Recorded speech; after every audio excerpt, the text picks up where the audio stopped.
বৃহস্পতিবার জলপাইগুড়ির জন্য নিঃসন্দেহে এক ঐতিহাসিক দিন।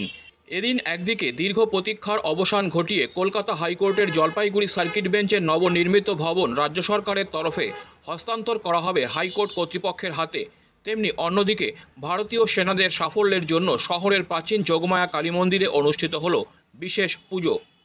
বুধবারই জলপাইগুড়ি এসে পৌঁছেছেন কলকাতা হাইকোর্টের প্রধান বিচারপতি টি.এস. শিবগামন। জানা গেছে, শহর সংলগ্ন পাহাড়পুর এলাকায় প্রায় 53 একর জমির ওপর গড়ে উঠেছে সার্কিট বেঞ্চের স্থায়ী পরিকাঠামো। থাকছে 13টি কোর্টরুম, বিচারপতিদের আবাসন, থানাসহ একাধিক প্রশাসনিক ভবন। এদিনের হস্তান্তরের মাধ্যমে কার্যত বিচার ব্যবস্থায় এক নতুন অধ্যায়ের সূচনা হতে চলেছে।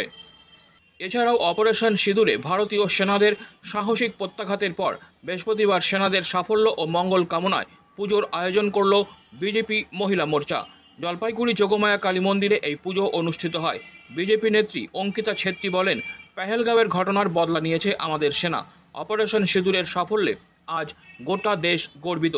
সেনার মঙ্গল কামনায় এই পুজো।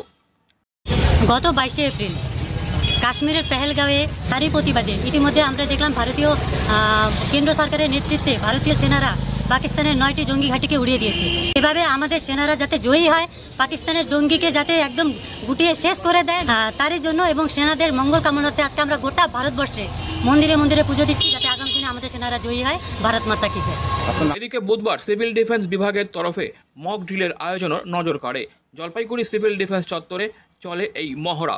দুর্যোগ মোকাবিলায় প্রস্তুতি কতটা রয়েছে তা যাচাই করতেই ছিল এই অনুশীলন।